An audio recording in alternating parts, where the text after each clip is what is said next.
एक घना जंगल था। उस जंगल में राजू नाम का एक ज़ेब्रा रहता था। उसका एक बेटा था जिसका नाम किशन था। वो दोनों इकट्ठे मिलकर रहते थे और हर मुसीबत का मिलकर सामना करते थे। एक दिन राजू अपने बेटे किशन से बोला, किशन बेटा, तुम अकेले कहीं मत जाना। यहाँ पर बहुत खतरनाक जानवर रहते हैं, तुमने सुना ना? उसी जंगल के दूसरी तरफ एक खतरनाक चीता रहता था जिसका नाम रोडी था और उसकी पत्नी का नाम लीना था। वो दोनों बहुत खतरनाक थे और आए दिन मासूम जानवरों का शिकार करके उन्हें खा जाया करते थे। अरे लीना, बहुत दिन हो गए, कोई शिकार हाथ नहीं लगा। चलो आज शिकार खेलने चलते हैं। उनका एक छोटा सा बच्चा था जिसका नाम कार्लो था, जो हमेशा शिकार खाता रहता था। एक दिन रोडे और लीना की नजर ज़ेब्रा और उसके बच्चे पर पड़ जाती है। वो दोनों उसकी तरफ भागना शुरू कर देते हैं।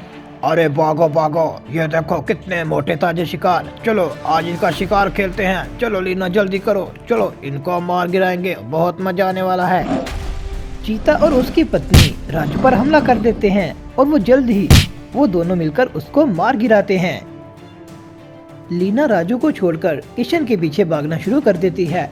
अरे रुको रुको छोटे बच्चे, अरे रुक भी जाओ, मैं तुम्हें खाकर बहुत मजा उड़ाऊंगी। अरे रुको तो सही। अरे अरे अरे प्लीज मुझे छोड़ दो, अरे प्लीज मुझे छोड़ दो।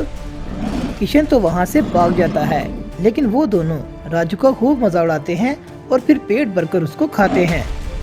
जब उन दोनों का पेट भर जाता है तो वो सोचते हैं कि क्यों ना इसको नीचे फेंक दिया जाए और जब भी हमें भूख लगेगी इसको खा लेंगे। वो दोनों ज़ेब्रे को नीचे फेंक देते हैं, लेकिन उनको नहीं पता होता कि उनका अपना बच्चा ही नीचे खेल रहा होता है, जो ज़ेब्रे के नीचे आके वहीं खत्म हो जाता है। अरे अरे ये क्या हो गया? अरे ये तो हमारा बच्चा ही मर गया। अरे ये क्या हो गया? हमने ज़ेब्रे को नीचे क्यों फेंका? अरे ये क्या हो गया? हमारा बच्चा मर गया, अब हम क्या करेंगे? अगले दिन चीता अपनी पत्नी से कहता है, ये सब कुछ उस ज़ेब्रे की वजह से हुआ है, हम उसका बच्चा भी नहीं छोड़ेंगे। फिर वो दोनों उसके बच्चे का शिकार करने चल पड़ते हैं। चलो चलो जल्दी करो, हम भी उसका बच्चा नहीं छोड़ेंगे। उसकी वजह से हमारा बच्चा मरा, हम उसको नहीं छोड़ेंगे। चलो जल्दी करो। जल्द ही वो किशन को ढूंढकर उसके पीछे भागना शुरू कर देते हैं। अरे रुको रुको, अरे रुको, हम तुम्हें नहीं छोड़ेंगे। तुम्हारे पिता की वजह से मेरा बच्चा मरा, मैं तुम्हें नहीं छोड़ूंगा। रुको जल्दी करो, हम तुम्हें नहीं छोड़ेंगे। किशन भागता हुआ जंगल के राजा डायनासोर के पास पहुंच जाता है। अरे अरे डायनासोर राजा मुझे बचा लो, अरे डायनासोर राजा मुझे बचा लो, वरना वो मुझे खा जाएंगे। किशन को भागता देख डायनासोर राजा उससे कहता है, अरे छोटे बच्चे, तुम्हें क्या हुआ? तुम इतने परेशान क्यों दिखाई दे रहे हो? तुम ऐसे क्यों भाग रहे हो? जल्दी बताओ मुझे, क्या मसला है? किशन डायनासोर राजा को सारी बात बता देता है। किशन डायनासोर राजा से कहता है, अरे डायनासोर राजा, वहाँ पर दो खतरनाक चीते हैं जिन्होंने पहले मेरे पिता को मारा और अब वो मेरे पीछे पड़े हुए हैं, प्लीज मेरी मदद करो। डायनासोर राजा वहाँ से भागता हुआ उन दोनों चीतों की तरफ जाता है। अरे इनकी इतनी हिम्मत कि मेरे जंगल में किसी पर जुल्म करे, मैं इनको नहीं छोड़ूंगा। जल्द ही डायनासोर राजा उन दोनों के पास पहुंच जाता है और जाकर कहता है, इस जंगल का राजा मैं हूं मैं, और तुम्हारी हिम्मत कैसे हुई कि तुमने ज़ेब्रे का शिकार किया? चलो अब मेरा सामना करो। अबे ओ डायनासोर, हम किसी राजा को नहीं जानते, हम इस जंगल के राजा हैं, और अगर तुम भी हमारे सामने टिके तो हम तुम्हें भी नहीं छोड़ेंगे।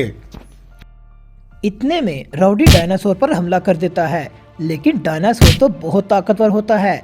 वो अपने जबड़ों में राउडी को फंसाकर उसकी खूब धुलाई करता है। अरे तुम तो मेरे सामने छोटे बच्चे हो, चलो तुम भी आ जाओ, मैं तुम्हें भी नहीं छोड़ूंगा, मैं तुम दोनों को खत्म कर दूंगा। चलो चलो जल्दी आ जाओ। काफी देर लड़ने के बाद डायनासोर राजा उन दोनों को मार गिराता है।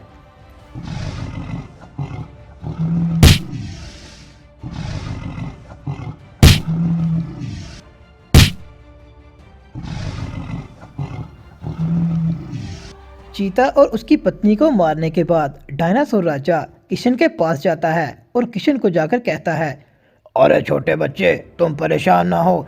मैं तुम्हारे पिता को तो वापस नहीं ला सकता, लेकिन हाँ, मेरा तुमसे वादा है कि मैं हमेशा तुम्हारे साथ रहूँगा और तुम्हारा ख्याल रखूँगा।